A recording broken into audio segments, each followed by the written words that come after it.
금년에도 우리 별내 성도 여러분들과 함께 하나님의 말씀을 들을 수 있는 시간을 허락해 주셔서 하나님께 감사하고 또 교회와 우리 목사님께 감사합니다.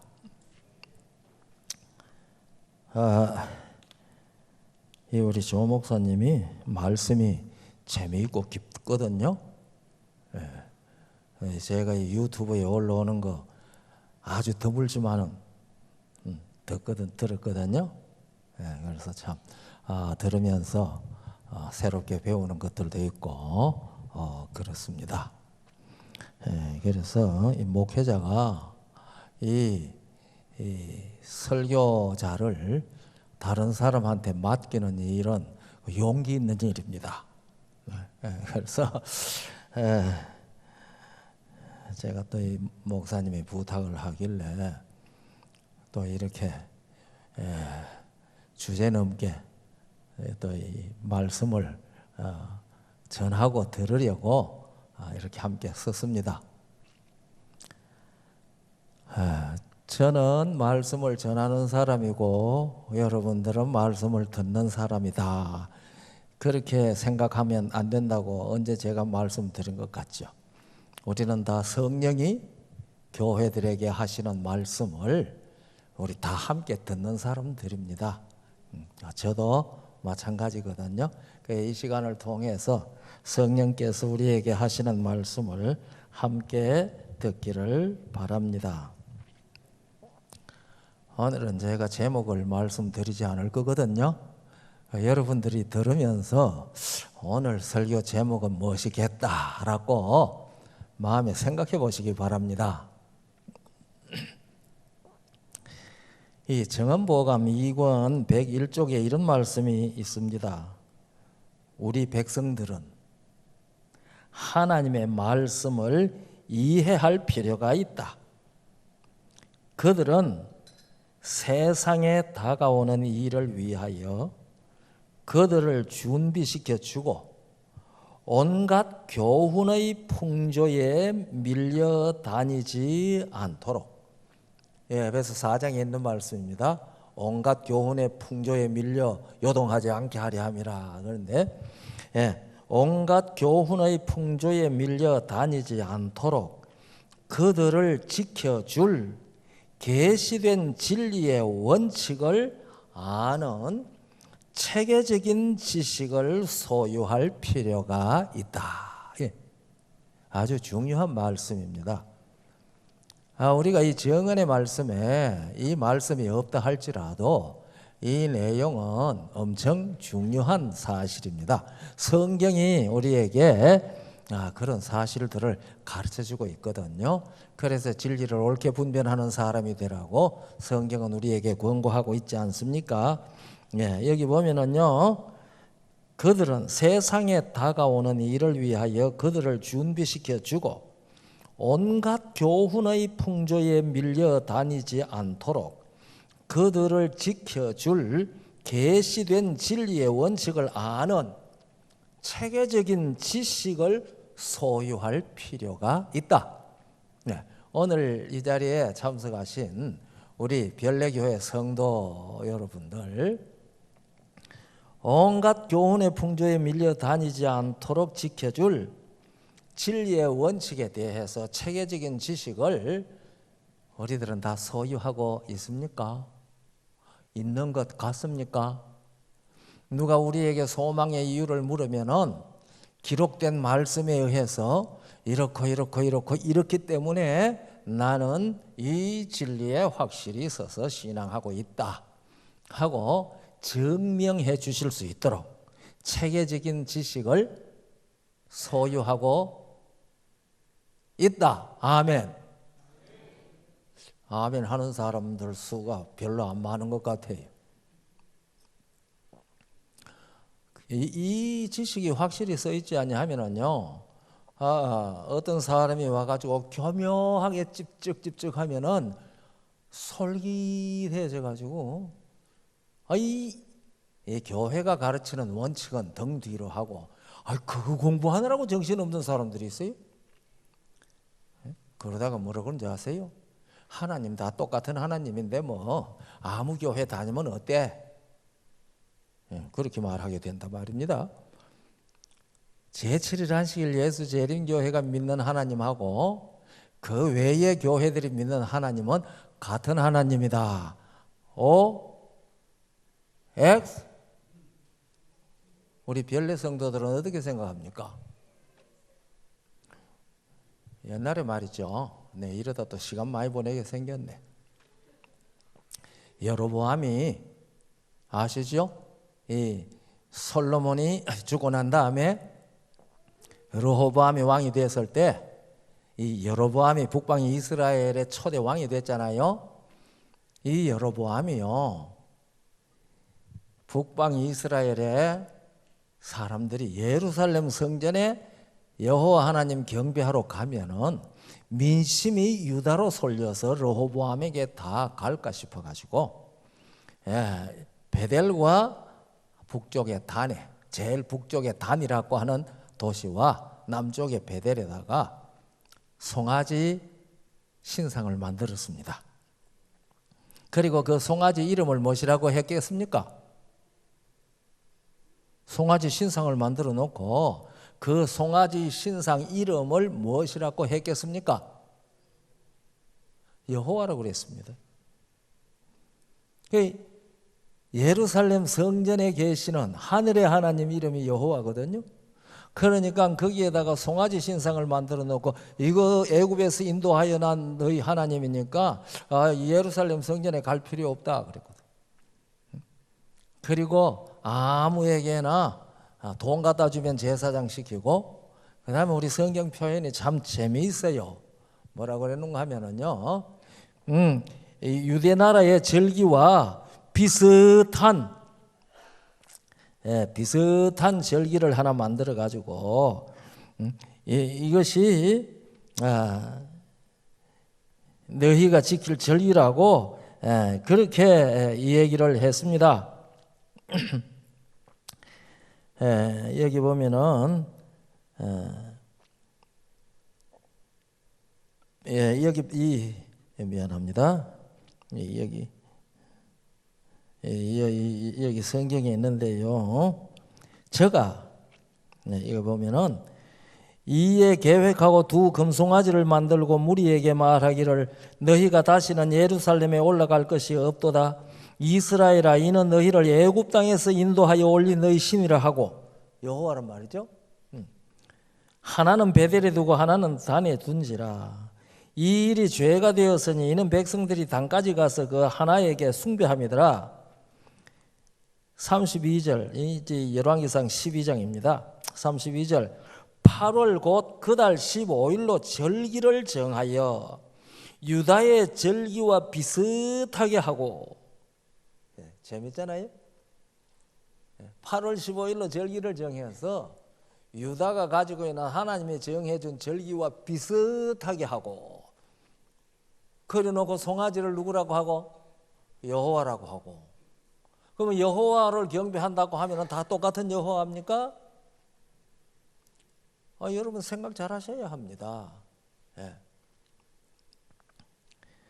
제가 어떤 교회에서 목회하면서 우리가 섬기는 하나님은 다른 사람, 다른 종교, 다른 기독교에서 섬기는 하나님하고 같은 하나님일 수 없다. 그렇게 이제 강론을 했거든요. 그러니까 어떤 장로님이 밑에서 손을 들고 물었어요. 목사님 똑똑하게 얘기해 주세요. 우리가 섬기는 하나님하고 일반 개신교나 캐톨릭이 섬기는 하나님은 다르다고 하시는 말씀입니까? 그렇죠.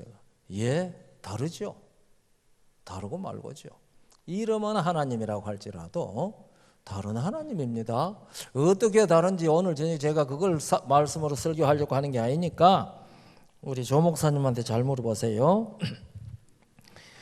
그래서 이 모든 것들을 체계적인 지식으로 우리가 가져야 할 필요가 있다고 선지자를 통해서 성령께서 우리에게 말씀해 주셨거든요.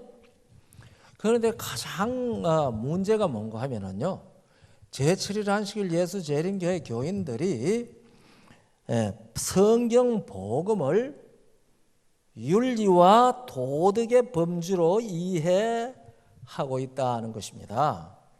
이 성경의 복음 진리를 윤리와 도덕의 범주로 이해하면 안 됩니다.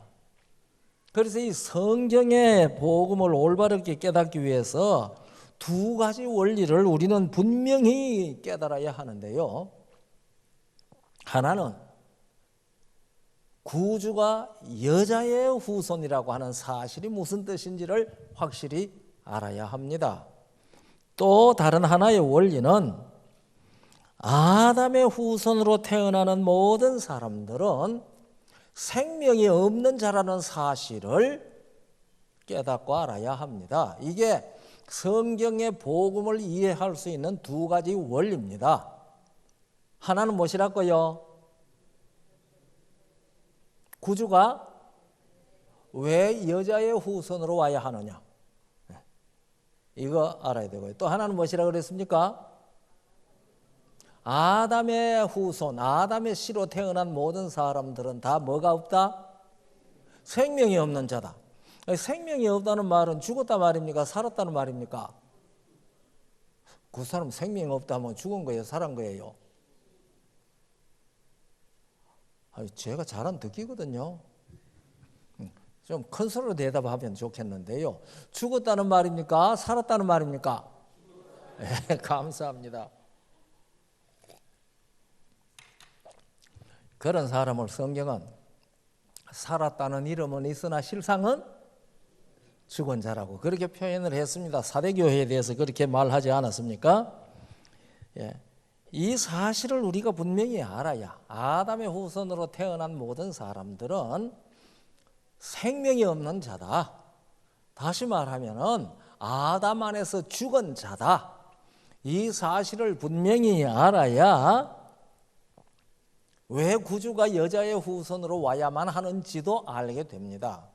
이 두 가지 원리를 바르게 이해하고 있을 때에만 성경이 가르쳐주고 있는 구원의 복음을 윤리와 도덕적 시각으로 보지 않고 생명과 사망이라고 하는 그러한 시각으로 깨달을 수 있게 됩니다.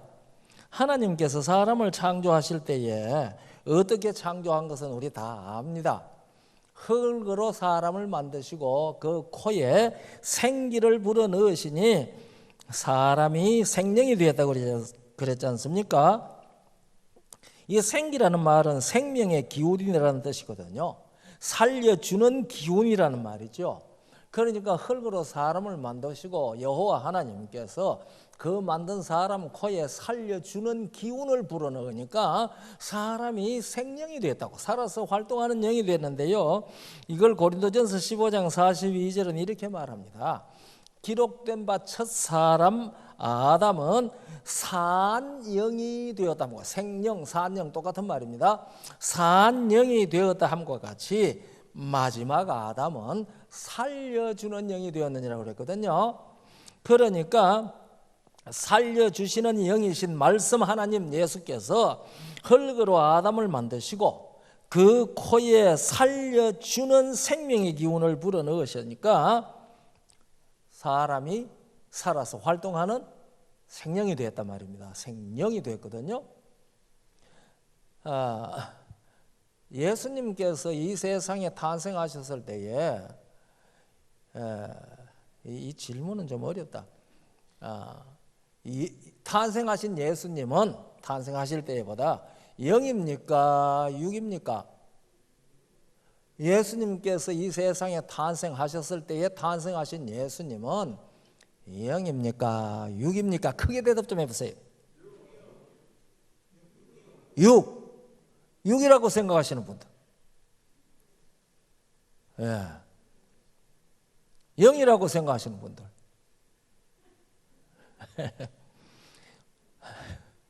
여러분 요한복음 3장 6절 다 아세요? 육으로 난 것은 육이요. 그 다음에 성령으로 난 것은 영이니. 예수님 무엇으로 나셨어요? 성령으로 나셨어요? 육신으로 나셨어요? 네. 하나님의 성령이 네게 임하시고 지극히 높으신 이의 능력이 너를 덮으시리니. 그렇잖아요. 그러니 예수님께서는 성령으로 잉태하시고 성령으로 나셨죠. 예수님 친히 당신이 입으로 말씀하시기를 육으로 난 것은 육이요 성령으로 난 것은 영이니. 그러면은 이 세상에 이 몸을 가지고 탄생하신 예수님은 육입니까 영입니까? 아유, 대답을 안 하시네. 요한복음 3장 6절 말씀에 의하면은 육입니까 영입니까? 예수님 무엇으로 탄생하셨어요? 영으로 탄생하셨어요. 네. 그러니까 성경에 나타난 이러한 내용들을 이해하셔야 되거든요. 그 코에 생기를 불어넣으셨는데 이때 불어넣으신 생명의 기운은 무슨 생명일까요? 하나님의 생명일까요? 육신의 생명일까요? 하나님의 생명, 하나님의 생명. 우리가 살려주는 영이신 예수님께서 그 코에 생기를 불어넣으셨다고 이 고린도전서 15장 45절에 말씀하셨잖아요. 그러니까 요한복음 1장 4절은 말씀 하나님께서 만물을 다 만드셨는데 4절에 그렇게 말했습니다. 그 안에 말씀 하나님 안에 생명이 있었으니 이 생명은 사람들의 무엇이라? 빛이라. 그러니까 이 흙으로 사람을 만들고 그 코에 하나님의 생명의 기운을 불어넣으니까 사람이 생명이 되었을 때에 그때 하나님께서 아담에게 옷을 지어 입혔어요. 옷을 지어 입힌 기사가 없습니까 성경에? 흙으로 사람을 만들었어요. 그리고 그 코에 생기를 불어넣었는데 사람을 만든 그 만들어진 아담에게 하나님께서 이런 옷을 지어 입혔었어요. 성경 기록이 하면은 안 입혔었어요. 그러면 아담이 생명이 되어가 벌떡 일어났을 때는 벌거벗고 일어났겠네요? 벌거벗고 일어났을까요? 옷을 입고 일어났을까요?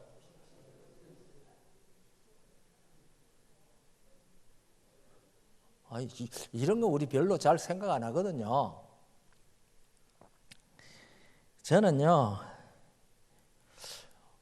모든 이 포유동물들 있잖아요. 포유류.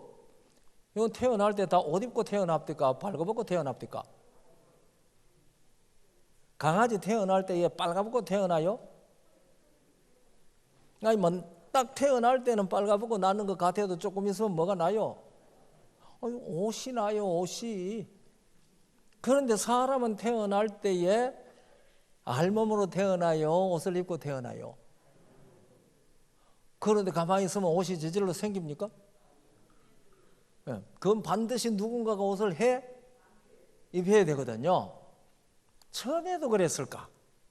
하나님께서 흙으로 사람을 만드시고 그 코에 생기를 불어넣으셨을 때에 그 안에 생명이 있었으니 이 생명은 사람들의 빛이라. 그러니까 그 생기가 그 안에 들어가서 사람이 생명이 되었을 때에 그가 일어섰을 때는 옷을 입고 일어섰습니다. 그 옷이 무슨 옷이었을까요? 빛의 옷이었습니다. 빛의 옷.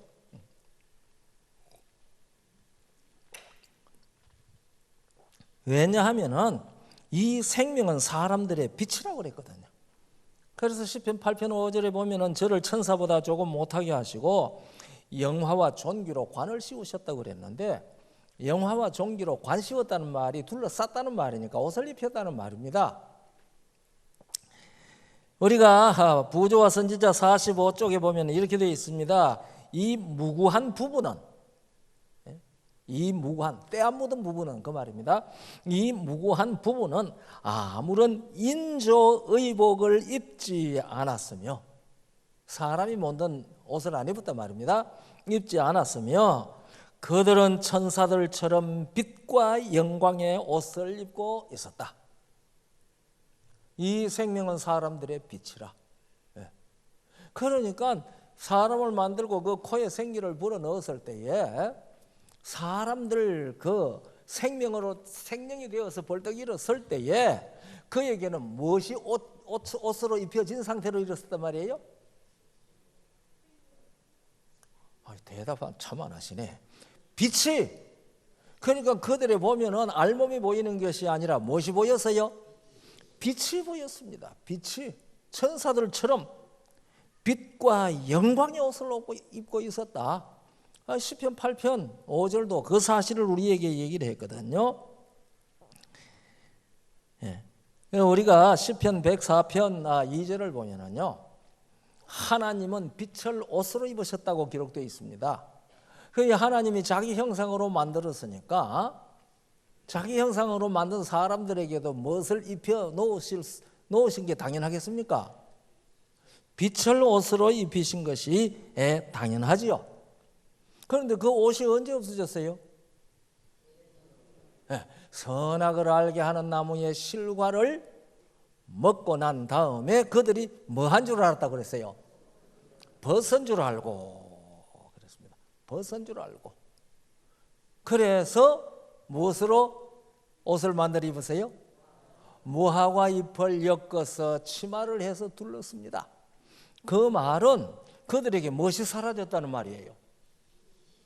영광과 빛이 사라져 버렸다 그 말입니다. 그들이 하나님께 순종하는 생활을 하는 동안에는 이 빛의 두루마기가 계속 그들을 둘렀다. 그런데 선악을 알게 하는 나무의 실과를 먹자마자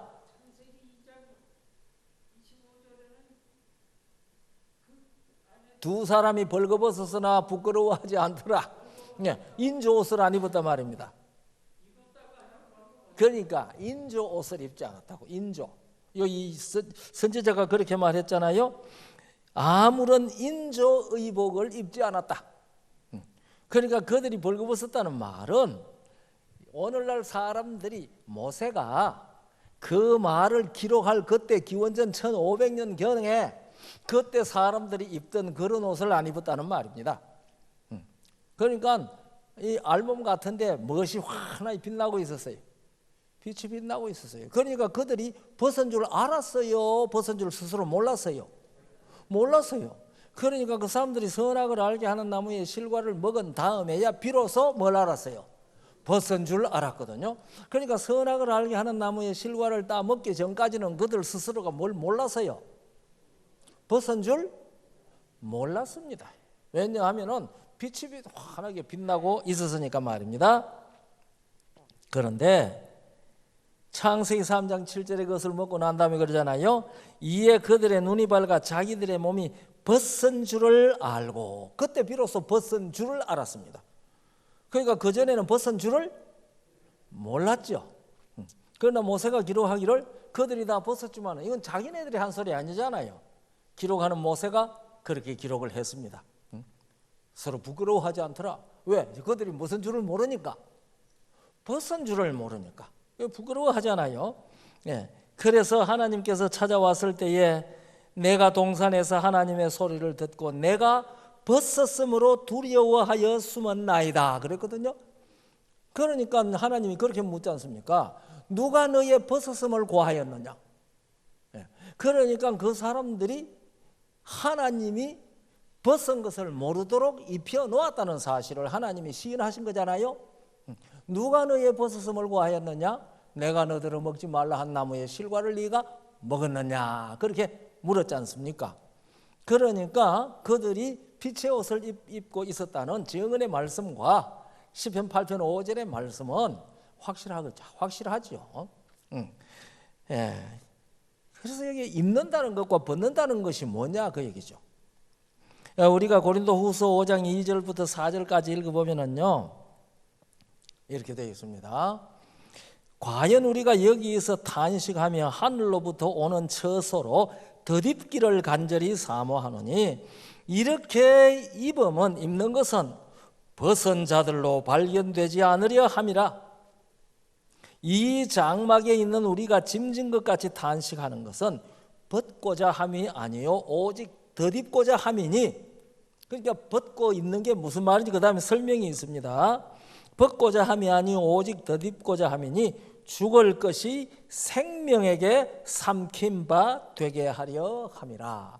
벗는 것은 뭐 한다는 것을 나타내고 죽는 것을 나타내고, 입는 것은 생명을 가지고 있는 것을 나타내는 것을 고린도후서 5장 2절로 4절까지 우리에게 분명히 가르쳐주고 있습니다. 그래서 우리가 이 말씀 가운데에서 생명의 상태를 우리에게 보여주고 있는데, 아담이 선악을 알게 하는 나무의 실과를 먹고 나자 벗은 줄 알았다는 것은 무슨 생명이 그에게서 떠났다는 얘기입니까? 그 코에 불어넣어 주신 그 하나님의 생명이 그에게서 떠난 겁니다.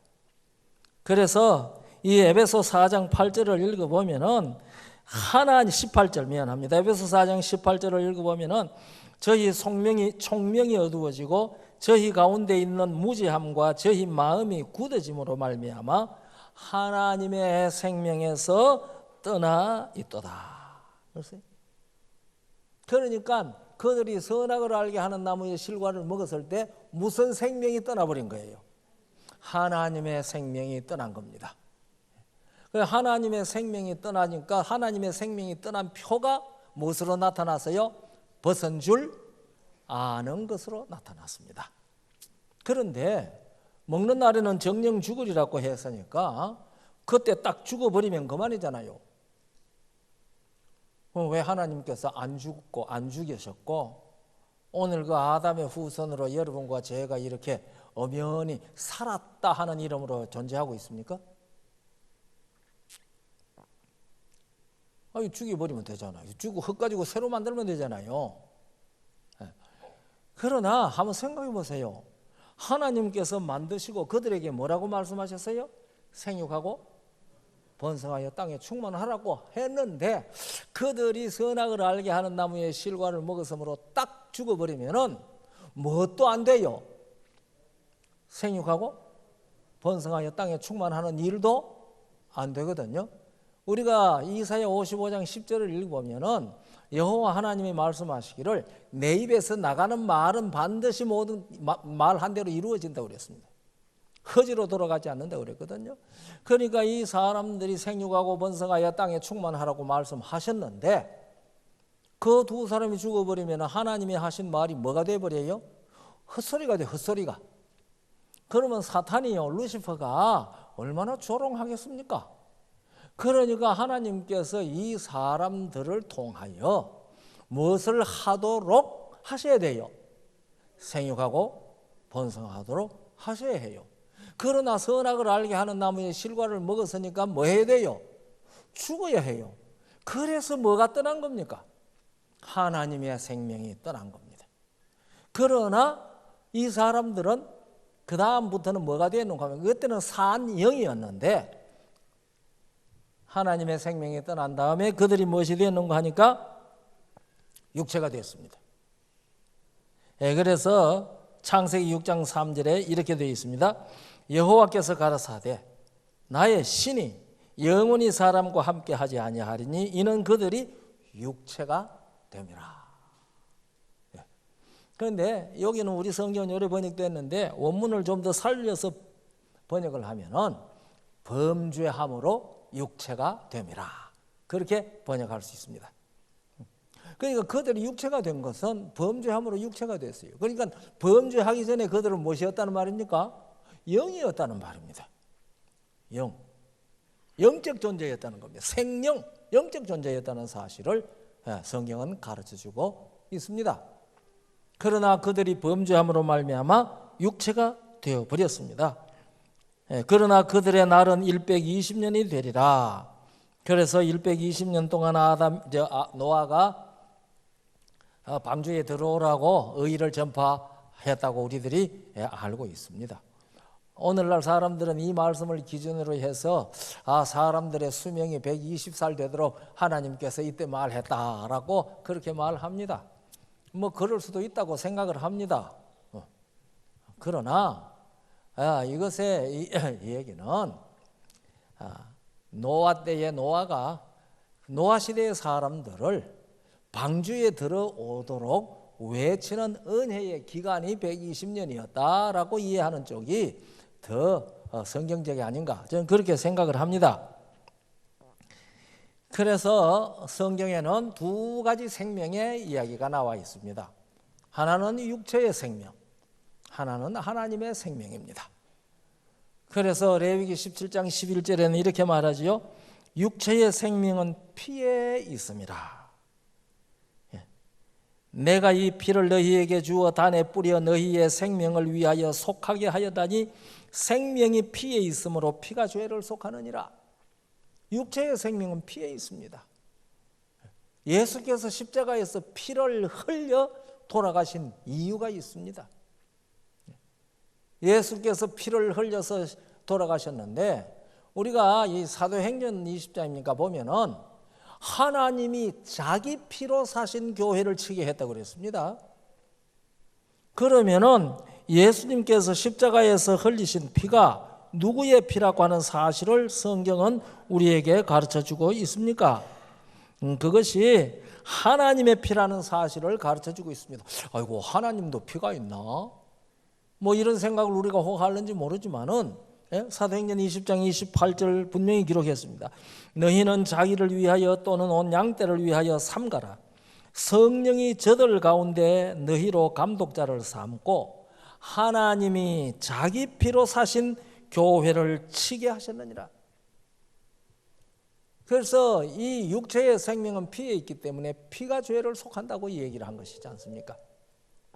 예수님께서 하나님의 피를 십자가에서 흘리신 겁니다.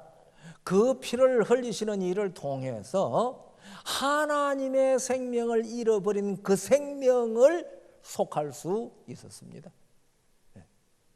여러분과 저는 일단 예외 없이 다 육신의 생명, 육체의 생명을 가지고 있습니다. 그러니까 아담을 당장 선악과를 먹자마자 이 육신까지 다 죽이지 않고, 하나님의 생명은 떠나갔지만은 생육하고 번성하도록 하기 위하여 육신의 생명을 허락하신 겁니다. 그것을 가리켜서 수명이라고 합니다. 수명. 그래서 그 수명을 허락하셨기 때문에 여러분과 제가 지금도 숨 쉬고 살았다고 하는 말을 합니다.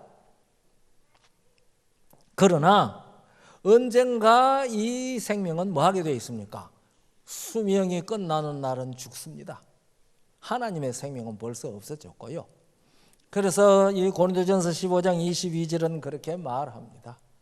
아담 안에서 모든 사람이 죽었다. 아담 안에서 모든 사람이 죽었다. 이 아벨과 가인은요, 제사 드렸잖아요. 그런데 가인이 아벨을 죽였습니다. 그렇죠? 그런데 가인이 악한 사람이 됐잖아요. 가인이 아벨을 죽였기 때문에 악한 사람입니까? 악한 사람이라서 아벨을 죽였습니까?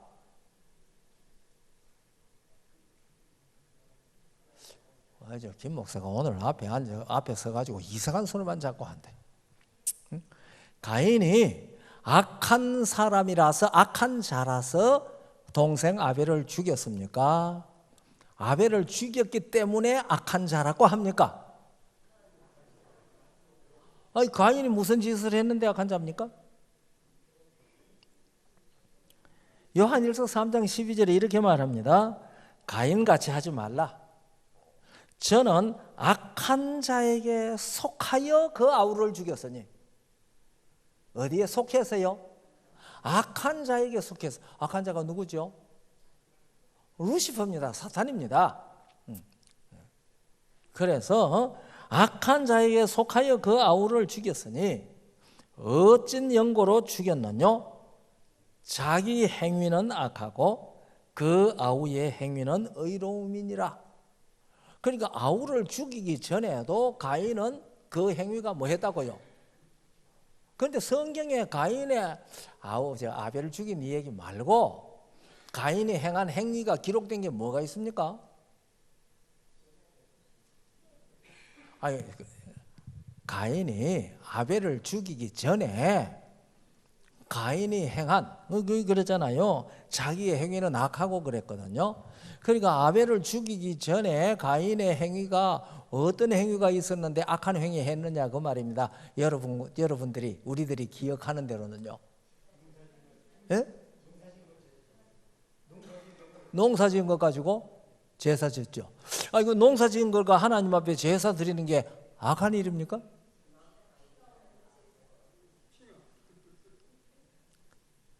아니 그 상태를 우리가 정직하게 좀 생각해 보세요. 자기가 열심히 농사 지어 가지고 농사 지은 것을 가져와서 하나님 앞에 제사를 드렸습니다. 그런데 그 행위가 도덕과 윤리의 눈길로 보면은 그게 악한 행위입니까? 아니잖아요. 그런데 사실은 아벨을 죽이기 전에 가인이 했던 행동이라고 하는 것은 자기 농사 지은 가지고 하나님 앞에 제사 드린 것밖에 아무것도 없잖아요. 그런데 그것을 성경은 자기의 행위는 악하고 그렇게 했거든요. 그러니까 이 곡식을 가지고 하나님 앞에 제사 드리는 것을 도덕과 윤리적인 눈으로 보면은 악한 일이 아니죠. 오히려 장한 일이죠. 아이고 그래도 누구를 인정하고 있구나. 하나님을 인정하고 있구나. 그런데 요한일서 3장 12절은 그걸 악한 행위라고 그랬습니다. 그러니까 악하고 선하다는 것은 자기 행위, 나타나는 도덕적 행위, 윤리적 행위가 아니고 어디에 소속되어 있느냐가 문제라 그 말입니다. 사망에 소속되어져 있느냐, 생명에 소속되어져 있느냐, 마귀에게 소속되어져 있느냐, 하나님께 소속되어져 있느냐, 그겁니다. 그러면은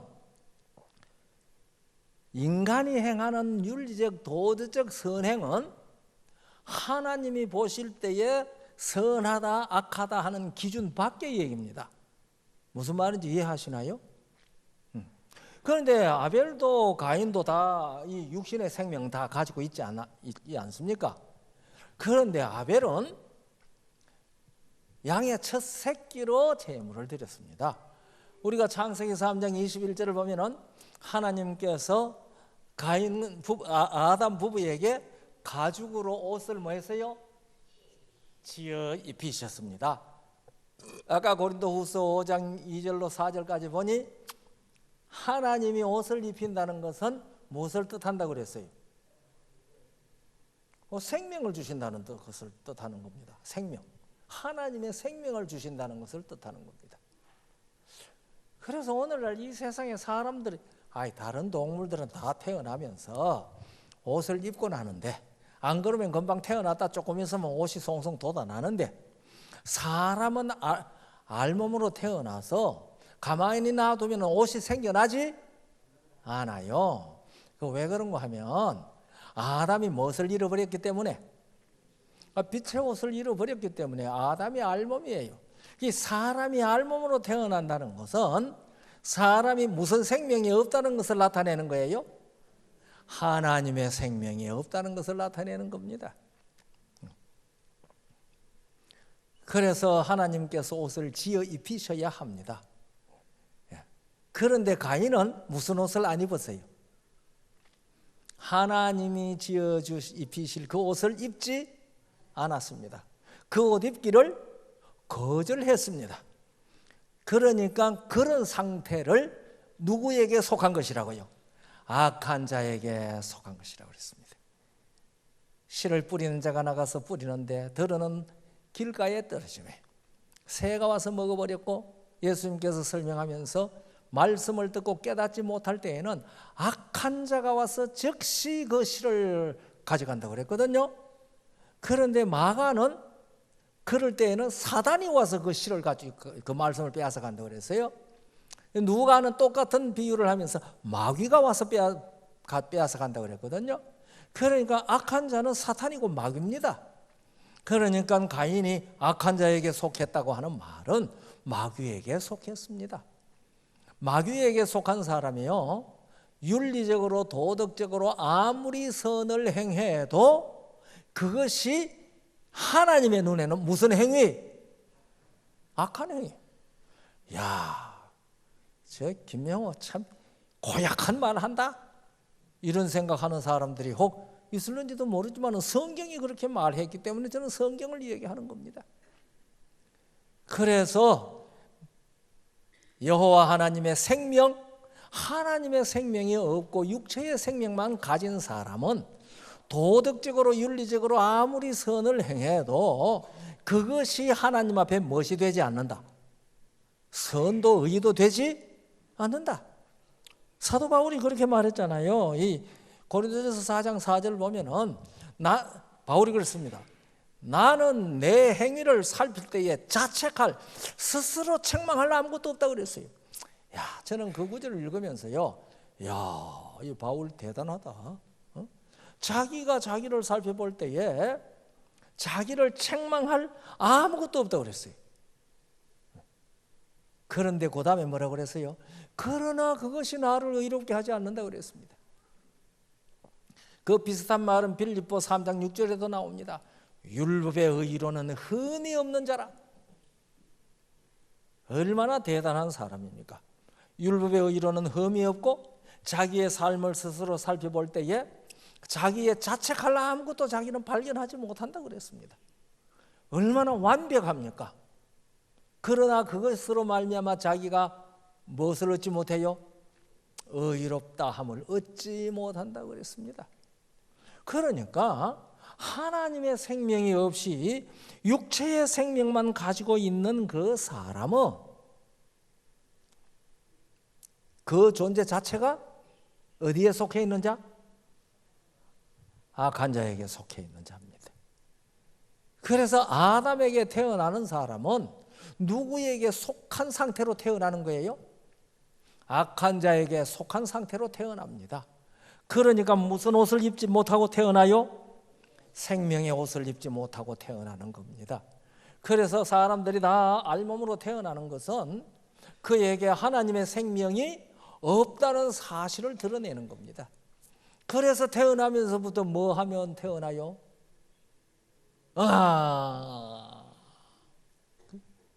난 생명이 없어. 나는 죽음에 이르는 병을 가지고 태어났어. 그래서 오늘 이 세상의 모든 사람들은 태어날 때부터 불치병을 가지고 태어납니다. 그 병이 뭔가 하니 죽음에 이르는 병입니다. 켈케골이 참 멋진 이름을 붙였습니다. 죽음에 이르는 병. 그러니까 죽음에 이르는 병을 여러분과 저는 다 앓고 있습니다. 죽음에 이르는 병을 앓고 있는 사람을 가리켜서 죄인이라고 하는 겁니다. 사망을 두려워하는 존재라고 얘기한 겁니다. 그렇기 때문에 금방 태어난 아이도 도덕적으로 아무것도 잘못한 것이 없을지라도 무엇입니까? 무엇이에요? 이 진리에 대해서 확실히 알아야 된다고 그랬잖아요. 그 도덕적으로 잘못한 게 아무것도 없어도 그 아이는 무엇이에요? 죄인이에요. 그래서요, 이런 본질적인 죄를요, 인간 행위로 이해하는 사람은 이런 본질적인 죄를 인간의 행위에 의해서 결정되는 것으로 이해하는 사람은 성경의 복음을 윤리와 도덕으로 변질시키는 것입니다. 오늘 우리 재림교회 안에도 이렇게 복음을 변질시키는 설교들이 있습니다. 그러니까 우리가 이 말씀을 들을 때요, 이 본질적인 이 문제를 내놓고 윤리와 도덕적인 면에서 우리가 이렇게 살아야 합니다, 저렇게 살아야 합니다, 예언의 신에 이렇게 말했습니다, 그런 얘기 들을 때 얼마나 좋은 말씀들 잘 듣고 맞아 야, 교회 가서 목사님한테 듣지 못하던 설교를 난 듣네, 이렇게 말하는 사람 많아요. 뭘 모르니까? 두 가지 원리를 모르기 때문에 그렇습니다. 아담의 씨로 태어나는 모든 사람은 그 존재 자체가 하나님의 생명이 없는 육체의 생명만 가진 사람이다. 그래서 예수님께서 이 땅에 오셔서 뭐라고 하셨는가 하니까 거듭나야 된다고 말씀하신 겁니다. 이 거듭나는 것은 무엇을 얻는 겁니까? 하나님의 생명을 얻는 것을 나타내는 겁니다. 그래서 고린도전서 15장 48절부터 50절까지 이렇게 말씀하셨습니다. 무릇 흙에 속한 자는 저 흙에 속한 자들과 같고 무릇 하늘에 속한 자는 저 하늘에 속한 자들과 같으니 우리가 흙에 속한 자의 형상을 입은 것 같이 또한 하늘에 속한 자의 형상을 입으리라. 형제들아, 내가 이것을 말하노니 혈과 육은 하나님의 나라를 유업으로 받을 수 없고 또한 썩은 것은 썩지 아니한 것을 유업으로 받지 못하느니라. 에베소 4장 22절부터 보면 그랬잖아요. 너희는 유혹의 욕심을 쫓아 썩어져 가는 구습을 쫓는 옛사람을 벗어버리라고 그랬지 않습니까? 그러니까 아담의 씨로 벌거벗고 태어나는 모든 사람들은 육체의 생명만 가지고 있고 이 육체의 생명만 가지고 있는 사람의 옛사람들입니다. 옛사람, 성경 옛사람으로 했거든요. 이 옛사람이 하는 모든 일은 뭐하여 가는 구습, 썩어져 가는 구습입니다. 그런데 이 썩은 것은 썩지 아니한 것을 유업으로 받지 못합니다. 그래서 저 흙에 여기 말한 대로 흙에 속한 자는 저 흙에 속한 자들과 같고 하늘에 속한 자는 저 하늘에 속한 자들과 같다는 말은 요한복음 3장 6절에 육으로 난 것은 육이요 성령으로 난 것은 영이니 하는 같은 말입니다.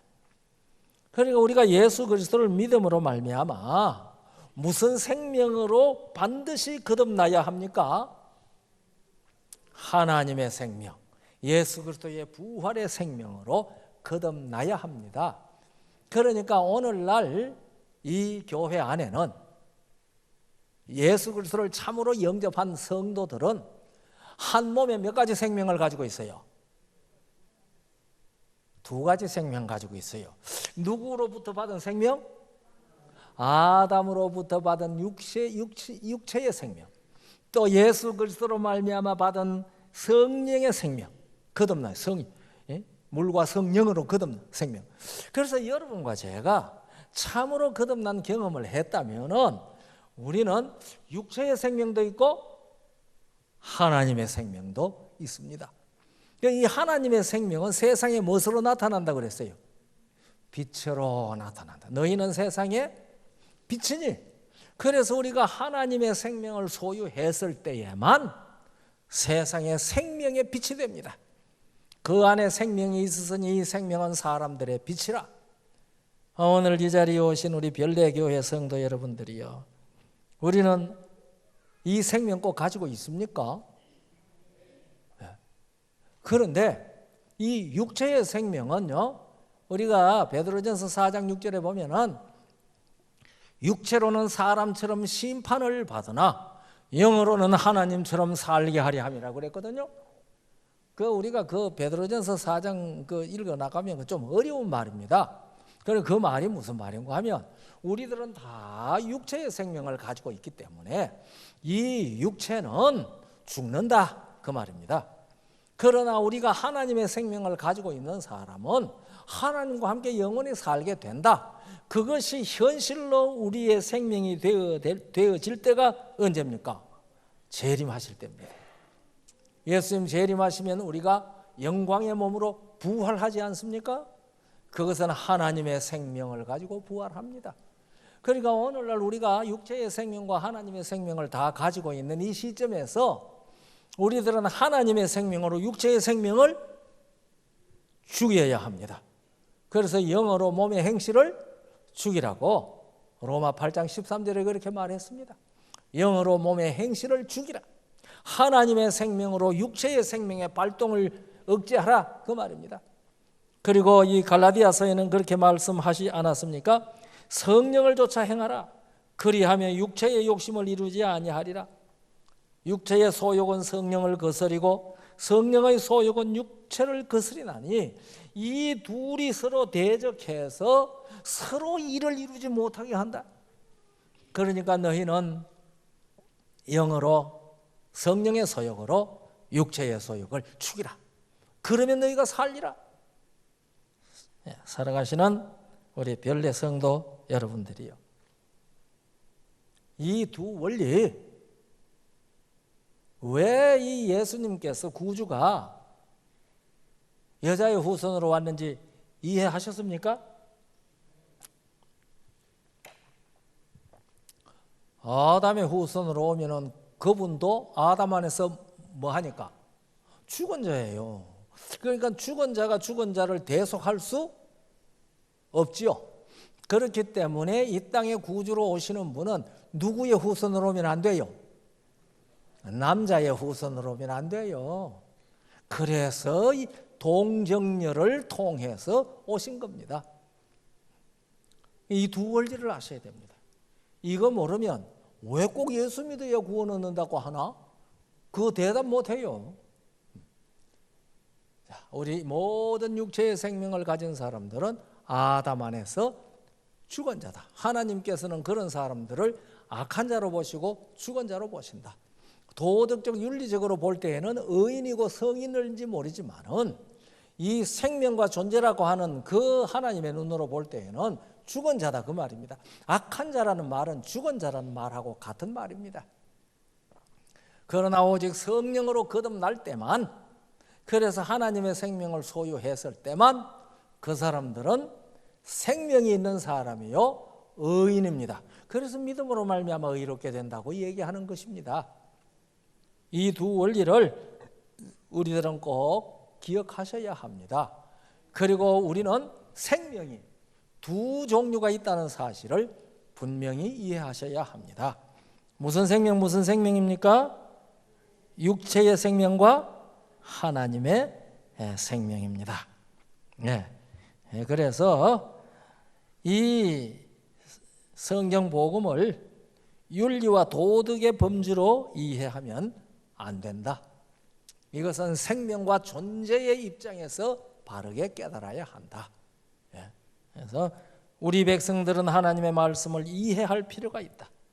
그들은 세상에 다가오는 일을 위하여 그들을 준비시켜 주고 온갖 교훈의 풍조에 밀려 다니지 않도록 그들을 지켜줄 계시된 진리의 원칙을 아는 체계적인 지식을 소유할 필요가 있다. 정언보감 2권 101페이지에 있는 말씀입니다. 우리 별내 성도들 모두 다 이 지식을 확실히 소유하고 복음에 굳게 서서 여러 풍조에 전혀 밀리지 아니하는 굳건한 믿음에 서도록 우리 주님께서 우리 모두에게 복 주시기를 간절히 바랍니다. 감사합니다.